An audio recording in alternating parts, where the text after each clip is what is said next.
തമ്പുരാൻ, നിങ്ങളും കുടുംബവും കാലാകാലങ്ങളായി മേലൂര് തന്നെയല്ലേ താമസിക്കുന്നത്? അതേ തമ്പുരാൻ. ക്ഷേത്രത്തിൽ പോകാറുണ്ടാവുമല്ലോ എന്നും? ഉണ്ട്. എന്ന് വെച്ചാൽ ക്ഷേത്രത്തിലെ കാര്യങ്ങൾക്ക് നിങ്ങളുടെ അഭിപ്രായം കൂടെ പരിഗണിക്കാറുണ്ട് എന്നർത്ഥം. ഉണ്ട് തമ്പുരാൻ. ഓ, എപ്പോഴും കൂടിയാലോചനയ്ക്ക് ഞാനും ഉണ്ടാകാറുണ്ട്. ഭഗവാന്റെ പ്രതിഷ്ഠ ഒരു ദിവസം കാരണമില്ലാതെ ചരിയുക, അത് നാടിന് ദോഷമായിരിക്കുമോ അതോ ഗുണമായിരിക്കുമോ? സംശയമില്ല, എന്തോ ആപത്ത് നടന്നിരിക്കുന്നു, അതിന്റെ സൂചനയാണ്. ആപത്ത് എന്താണെന്ന് നാം പറഞ്ഞു തരണോ? അയിത്താചാരങ്ങൾ പാലിക്കാതെ സകലർക്കും കേറി ഇറങ്ങാവുന്ന അവസ്ഥയിലേക്ക് ഭഗവാന്റെ ക്ഷേത്രത്തെ നിങ്ങൾ എത്തിച്ചത് കൊണ്ടാണ്. മേലൂർ ശിവക്ഷേത്രത്തെക്കുറിച്ച് നിങ്ങൾക്ക് പറയാൻ 100 കഥകളുണ്ടാവും.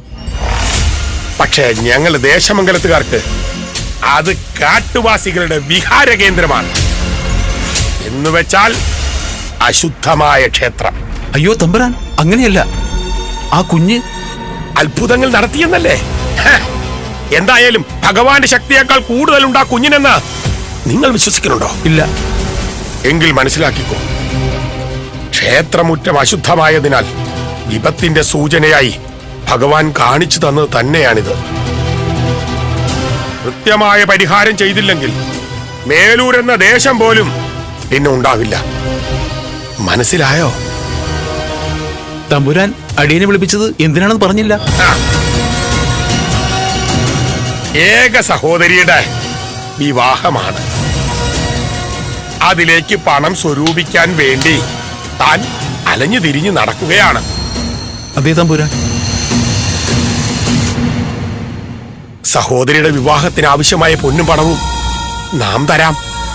തമ്പുരാൻ, മേലൂർ ക്ഷേത്രത്തിനോടും അവിടുത്തെ കാര്യക്കാരനോടും നമുക്കുള്ള ഇഷ്ടമാണെന്ന് കരുതിക്കോളൂ. എന്താ, സന്തോഷായോ? ഇന്ന് തന്നെ അത് കൈമാറാനുള്ള ഏർപ്പാടും നാം ഉണ്ടാക്കാം. തമ്പുരാൻ ഇത്ര കാരുണ്യമുള്ളവനെന്ന് നാം കരുതിയില്ല. എന്നെ കൊണ്ടാവുന്നത് ഞാൻ ചെയ്യും, നിങ്ങളെ കൊണ്ടാവുന്നത് നിങ്ങളും തിരിച്ചു ചെയ്യുക. എനിക്ക് മനസ്സിലായില്ല. അയിത്താചാരങ്ങൾ പാലിക്കാതിരുന്നതും കാട്ടുവാസിയായ ഒരു പെണ്ണിന് ശിവഭഗവാനേക്കാൾ പ്രാധാന്യം കൊടുത്തതുമെല്ലാം ക്ഷേത്രത്തിന്റെ അഹിതത്തിന് കാരണമായി എന്ന് നിങ്ങൾ ആളുകളെ പറഞ്ഞു ബോധ്യപ്പെടുത്തണം. പിന്നെ മേമ്പുടി പോലെ മേലൂർ ദേശത്തെ എവിടെയെങ്കിലും നടന്ന 1-2 ആപത്തുകൾ കൂടെ ചൂണ്ടിക്കാട്ടിയാൽ പിന്നെ എല്ലാം ഭദ്രം. അത് ചതിയില്ലേ തമ്പുരാൻ? അല്ല, നിങ്ങളുടെ നിലനിൽപ്പിനുള്ള മാർഗമാണ്. സഹോദരിയുടെ വിവാഹത്തിനുള്ള തുക മാത്രമല്ല, എന്നും നിങ്ങൾക്ക് ആവശ്യമുള്ളത് എന്തും എന്നോട് ചോദിക്കാം. ദേശമംഗലത്തിലെ സർവപ്രതാപിയായ ചിത്രഭാനു തമ്പുരാന്റെ സുഹൃത്താകുന്നത് അത്ര മോശം കാര്യമല്ല. അടിയൻ ചെയ്യാൻ തമ്പുരാൻ, ഇന്ന് തന്നെ ചെയ്യാം.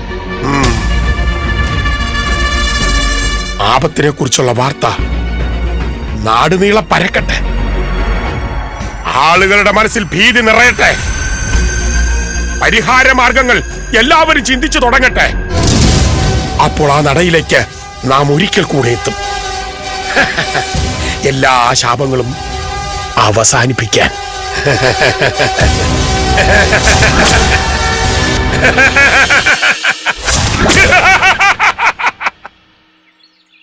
ശിവ ശിവ, ഈ ക്ഷേത്രത്തിന്റെ ചരിത്രത്തിൽ ഇങ്ങനെ ഒരു സംഭവം ആദ്യമാണ്. എന്ത് പറ്റിയെന്ന് മനസ്സിലാക്കാൻ പറ്റണില്ലല്ലോ. തിരുമേനി എന്തോ അനിഷ്ടമുണ്ട്. അതിന്റെ സൂചന ചിലയിടത്ത് കാണാൻ തുടങ്ങിയിട്ടുമുണ്ട്. എന്തു പറ്റി? കളരിക്കൽ ബ്രഹ്മദത്തന്റെ ഗോശാലയിലെ 6 പശുക്കൾ ചത്തു. ഒരു കുഴപ്പമില്ലാതെ നിത്യേന പാല് തന്നുകൊണ്ടിരുന്ന പശുക്കളാണ്. കാരണം എന്തെന്ന് ഒരു നിശ്ചയമില്ല. അയണിക്കൽ പാടത്തെ വിളവുകളൊക്കെ നശിച്ചിരിക്കുന്നു. കാറ്റുവീഴ്ചയോ പേമാരിയോ ഉണ്ടായിട്ടേ ഇല്ല. അറിഞ്ഞില്ലേ? ചെന്തൂർ മനയിലെ കളപ്പുരയ്ക്ക് തീ പിടിച്ചു, സകലതും കത്തി നശിച്ചിരിക്കുന്നു. ശിവ ശിവ, എന്താ ഈ കേൾക്കണേ? തിരുമേനി, ഇനിയിപ്പോ സംശയിക്കണ്ട. ക്ഷേത്ര ചൈതന്യത്തിന് കോട്ടം സംഭവിച്ചിരിക്കുന്നു. പരിഹാരം എന്തെന്ന് നിർദ്ദേശിക്കാൻ ഒരാളെ കണ്ടെത്തിയേ പറ്റൂ. കണ്ടെത്തണം. എത്രയും പെട്ടെന്ന് അശുദ്ധിയുടെ കാരണം അറിഞ്ഞ് പരിഹരിച്ചേ പറ്റൂ. നമ്മുടെ ദേശത്ത് ഇങ്ങനൊരു കാര്യം നടന്നതിൽ ദേശമംഗലം തമ്പുരാനും അസ്വസ്ഥനാണെന്നാണ് കേൾക്കുന്നത്. ക്ഷേത്രത്തിന് വേണ്ട എല്ലാ സഹായവും ചെയ്യാൻ ചിത്രഭാനു തമ്പുരാനെ ചുമതലപ്പെടുത്തിയിട്ടുണ്ടെന്നും കേൾക്കുന്നു. ഓ, എങ്കിൽ നന്നായി. ക്ഷേത്ര ഐശ്വര്യത്തിന് വേണ്ട കാര്യങ്ങൾ എത്രയും പെട്ടെന്ന് തീരുമാനിക്കണം.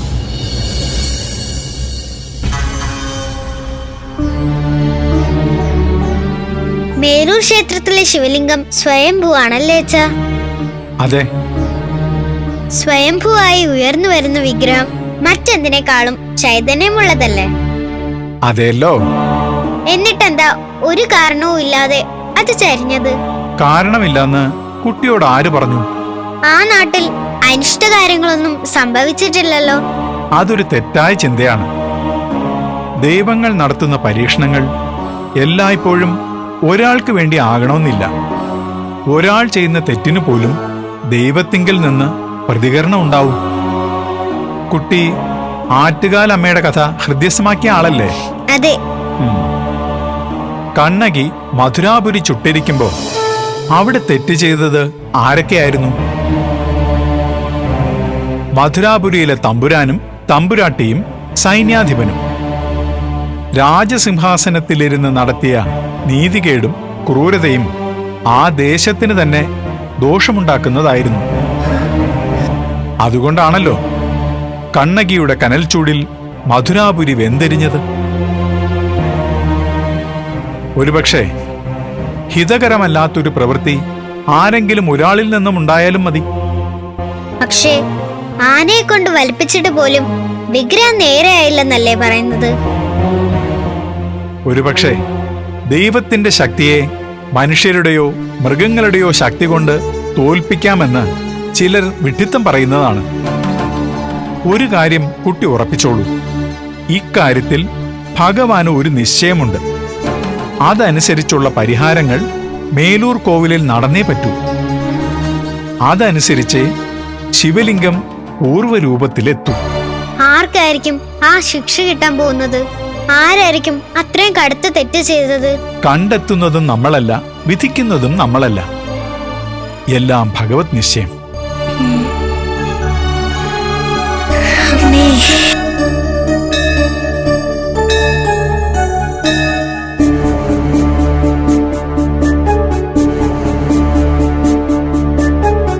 അനർത്ഥങ്ങൾ എന്തെങ്കിലും ആയിരിക്കും ശിവലിംഗം ചരിഞ്ഞതിന് പിന്നിൽ, അല്ലേ അച്ഛാ?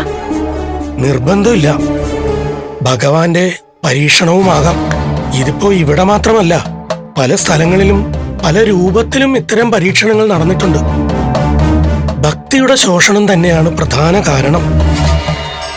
ഇടയ്ക്ക് ചില ഓർമ്മപ്പെടുത്തലുകൾ വേണമല്ലോ. അതിന്റെ സമയം ഭഗവാനല്ലാതെ മറ്റാർക്കാണ് അറിയുക? സംസാരം മേലൂർ ക്ഷേത്രത്തെക്കുറിച്ചാണോ?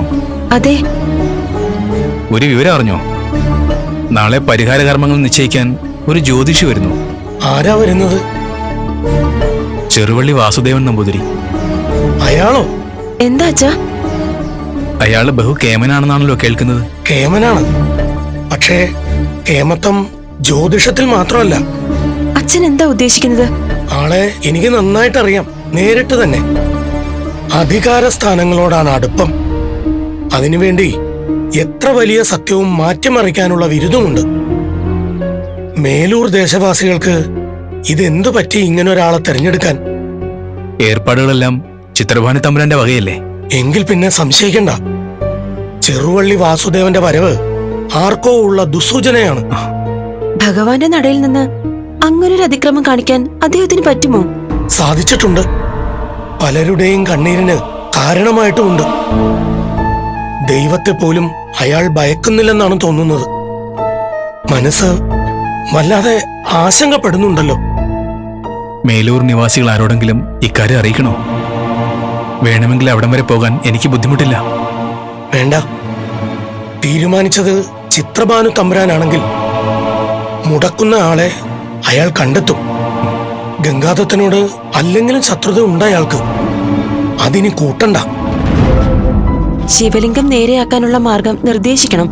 അതിനപ്പുറം അയാൾക്ക് എന്ത് ചെയ്യാൻ പറ്റും? പരിഹാരത്തിന് എന്തൊക്കെ പറയാം. നരബലി അടക്കം ചെയ്ത ചരിത്രമുണ്ട് അയാൾക്ക്. ഭഗവാനെ, ആർക്കും ഒരാപത്തും വരുത്തരുതേ. അങ്ങയുടെ തിരുനട എന്നും ശുദ്ധമായിരിക്കണേ ഈശ്വരാ.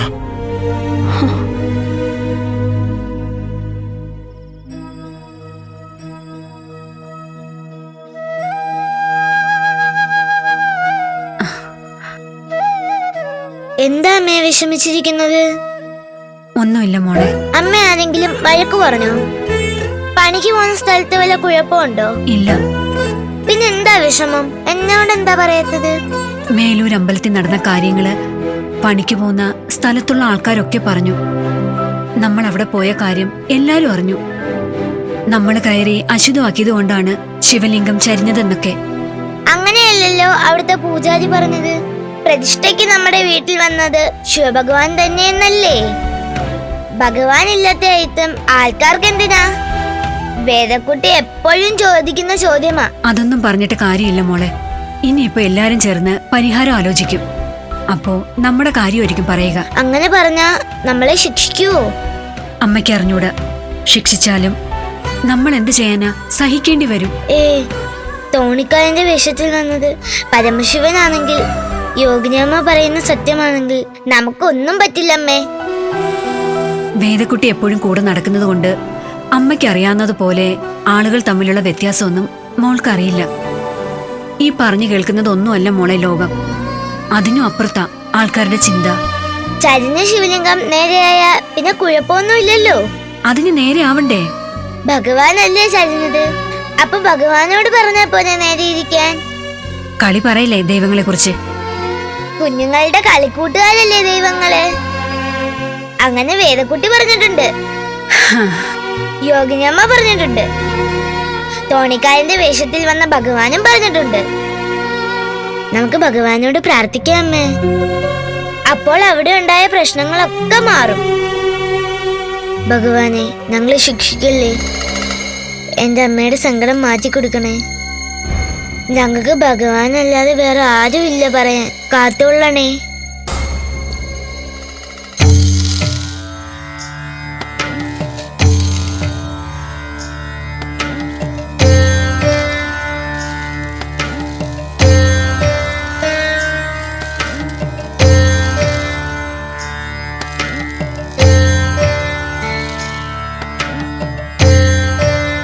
ഓം നമ ശിവായ. വാസവ നമ്പൂതിരിപ്പാട് ഒട്ടും പറ്റില്ലെന്നാണ് ആദ്യം പറഞ്ഞത്. പക്ഷേ ചിത്രപാൽ തമ്പുരാൻ സംസാരിച്ചപ്പോൾ ഇത് കഴിഞ്ഞിട്ടേ ഉള്ളൂ മറ്റെന്തും എന്നായി.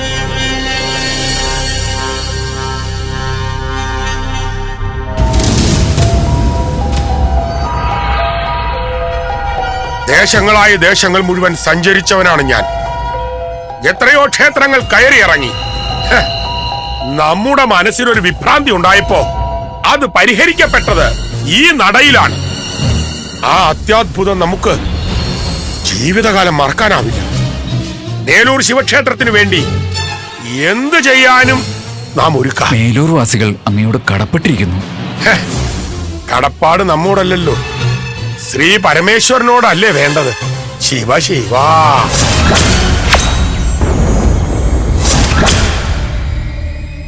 ഭഗവാന്റെ ചൈതന്യം നഷ്ടപ്പെട്ടിരിക്കുന്നു. സ്ഥാനം തെറ്റി ഈ വിഗ്രഹം പഴയ രീതിയിലാവാതെ മേലൂർ ക്ഷേത്രം ഐശ്വര്യത്തിലേക്ക് തിരിച്ചു വരില്ല. ഭഗവാന്റെ കോപത്തിന് എന്താണ് കാരണമെന്ന് കൂടെ അങ്ങ് പറയൂ. കാരണങ്ങൾ നിരവധിയാണ്. ഓരോന്നായി വെളിപ്പെടുത്തുന്നതുകൊണ്ട് പ്രയോജനമില്ല. അശുദ്ധി മാറണം, വിഗ്രഹം പൂർവ്വസ്ഥിതിയിലാവണം. മല്ലന്മാർ വലിച്ചു നോക്കി, വടം കെട്ടി ആനയെ കൊണ്ടും വലിപ്പിച്ചു. എന്നിട്ടും സ്ഥിതിയിൽ മാറ്റമില്ല. ബലാബലം നോക്കുന്നത് ഭഗവാനോടാണ്. ഇത്രയും കാര്യങ്ങളൊക്കെ ചെയ്തിട്ടും വിഗ്രഹം പൂർവ്വസ്ഥിതിയിലായില്ലെങ്കിൽ അതിനർത്ഥം ഭഗവത് കോപം അതിശക്തമെന്നാണ്. നീണ്ടുപോകുന്തോറും ദേശത്തിനും ദേശവാസികൾക്കും പലതരത്തിലുള്ള ബുദ്ധിമുട്ടുകളും ഉണ്ടാവാം. ഇപ്പൊ തന്നെ ലക്ഷണങ്ങൾ പലത് കണ്ടു കഴിഞ്ഞിരിക്കുന്നു അല്ലേ? അതെ, പല ലക്ഷണങ്ങളും കണ്ടു. എല്ലാം നാശത്തിന്റെ സൂചനകളാണ്. പരിഹാരം എത്ര കടുത്തതാണെങ്കിലും തിരുമേനി പറയൂ.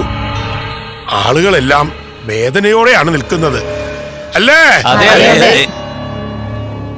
വീഴ്ച എന്തായാലും പരിഹരിക്കാം, അങ്ങ് പറഞ്ഞാലും.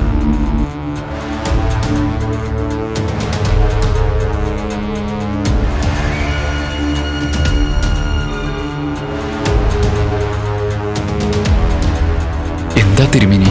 കാര്യങ്ങൾ അല്പം രൂക്ഷമാണല്ലോ. പൂജാവിധികൾ കൊണ്ടോ വഴിപാടുകൾ കൊണ്ടോ അല്ല ഇക്കാര്യം പരിഹരിക്കേണ്ടത്. പ്രശ്നവിധിയിൽ കാണുന്നത് പറയാൻ നമുക്കല്പം ബുദ്ധിമുട്ടുണ്ടേ. കാര്യം എന്തായാലും അങ്ങ് പറയൂ. പരമേശ്വരന് വേണ്ടി സ്വന്തം ജീവൻ വരെ ത്യജിക്കാൻ തയ്യാറുള്ള ഒരാൾ, ശിവഭഗവാന്റെ കടുത്ത ഭക്തൻ, സ്വന്തം കഴുത്തിൽ കുരുക്കിട്ട് ശിവലിംഗം വലിച്ചു നിവർത്തണം എന്നതാണ് പ്രതിവിധി. നാം പറഞ്ഞത് വ്യക്തമായില്ലേ? ഭക്തിയുടെ പരമകോടിയിൽ നിൽക്കുന്ന ഒരാൾ സ്വന്തം കഴുത്തിൽ കുരുക്കിട്ട് ശിവലിംഗം ഉയർത്തണം. ഇത്രയൊക്കെ നമുക്ക് പറയാനുള്ളൂ. ബാക്കിയൊക്കെ നിങ്ങളുടെ തീരുമാനം.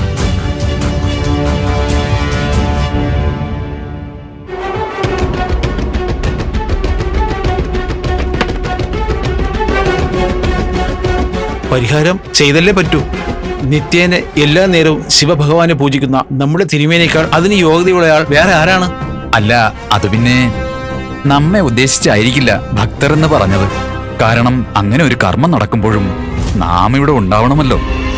അതും ശരിയാണ്.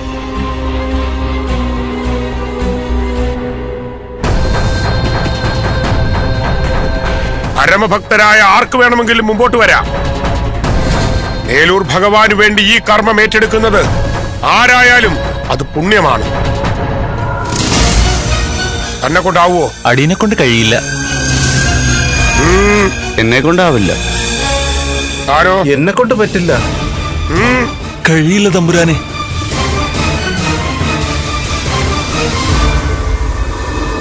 എല്ലാവരും ഒഴിഞ്ഞു മാറുകയാണ്. ഇനി എന്തു ചെയ്യും തിരുമേനി? ക്ഷേത്രത്തിന്റെ നാടിന്റെ ക്ഷേമം കണക്കാക്കി നാം ഒരു അഭിപ്രായം പറയാം. അത് സ്വീകാര്യമാകുമോ എന്ന് നിങ്ങൾ നോക്കൂ. അങ്ങ് പറയൂ.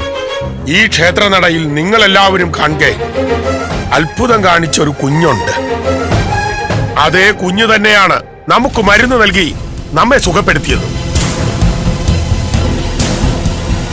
ഭഗവാൻ തരേണ്ട സൗഖ്യം ആ കുഞ്ഞിനെ ഏൽപ്പിച്ചുവെന്നും എന്നുവെച്ചാൽ അതിന്റെ അർത്ഥം എന്താ? ഭഗവാന് അത്രയും പ്രിയപ്പെട്ട ഭക്ത വേറെ ഇല്ല എന്നല്ലേ? ഈ കർമ്മവും ആ കുട്ടിയെ കൊണ്ട് ചെയ്യിക്കുന്നതല്ലേ നല്ലത്?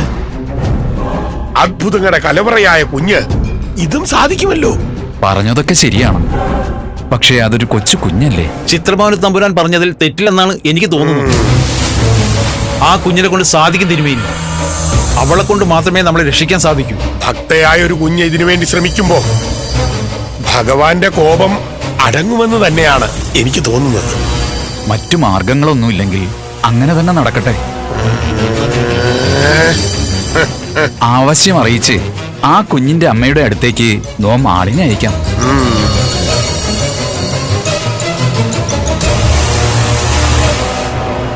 എന്തൊരു ക്രൂരതയാണിത്! മേലൂർ ക്ഷേത്രത്തിലെ പരിഹാര വിധിക്ക് ഏട്ടൻ ചെല്ലേണ്ട കാര്യം എന്തായിരുന്നു? ഇങ്ങനൊരു തീരുമാനം എടുത്തത് എന്തിനായിരുന്നു? എല്ലാം ഏട്ടന്റെ ചതിയാണ്. ആ കുഞ്ഞിനെ ഇല്ലായ്മ ചെയ്യാനുള്ള നീക്കങ്ങളാണ് ഇതൊക്കെ. എന്നിട്ട് ഏട്ടൻ തമ്പുരാൻ പറഞ്ഞു പോലും മല്ലിയുടെ മകൾ കുഞ്ഞിക്ക് ദൈവത്തിനെ സേവിക്കാനുള്ള അവസരം കൊടുക്കുകയാണെന്ന്. ഏട്ടത്തെ എന്തൊന്നും പറയാത്തെ? അദ്ദേഹം വരട്ടെ, ഞാൻ ചോദിക്കാം.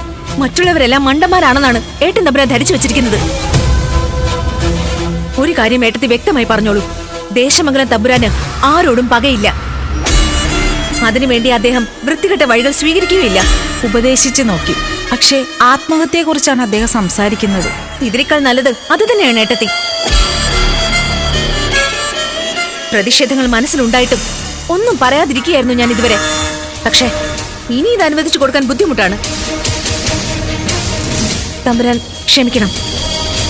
ഏട്ടത്തിയോട് അല്പം ശബ്ദമുയർത്തി സംസാരിച്ചു.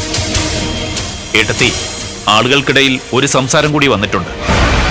മേലൂർ ശിവക്ഷേത്രത്തിലെ ശിവലിംഗം ചരിഞ്ഞതുപോലും ഏട്ടൻ തമ്പുരാന്റെ തീരുമാനത്തിനനുസരിച്ചാണത്രേ. കേട്ടിരുന്നു? അനുജൻ എന്നോട് പൊറുക്കുക. ഇക്കാര്യത്തിൽ അനുജൻ എന്ത് തീരുമാനമെടുത്താലും ഞാൻ എതിര് നിൽക്കില്ല. ഇക്കാര്യത്തിൽ അദ്ദേഹം കാണിച്ചത് ക്രൂരത തന്നെയാണ്. അക്കാര്യത്തിൽ എനിക്ക് സംശയമില്ല. നിയന്ത്രണം വിട്ട ഈ കളികൾ മേലൂർക്കാവിലെ ശ്രീപരമേശ്വരന്റെ മുൻപിലാണ്. ആ തിരുനടയിൽ നിന്നതുകൊണ്ടാണ് ഏട്ടൻ തമ്പുരാന്റെ അസുഖം മാറിയത്.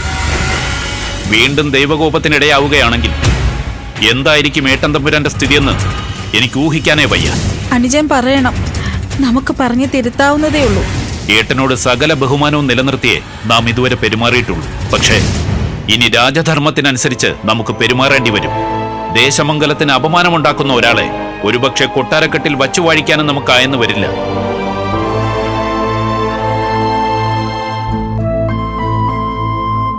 തമ്പുരാൻ, മനസ്സിനൊരു സ്വസ്ഥതയുമില്ല.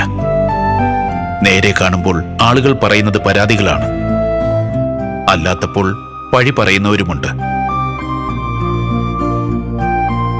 ഏട്ടൻ തമ്പുരാൻ ദേശമംഗലത്തിന് അപമാനമായി മാറിയിരിക്കുന്നു, എല്ലാ അർത്ഥത്തിലും.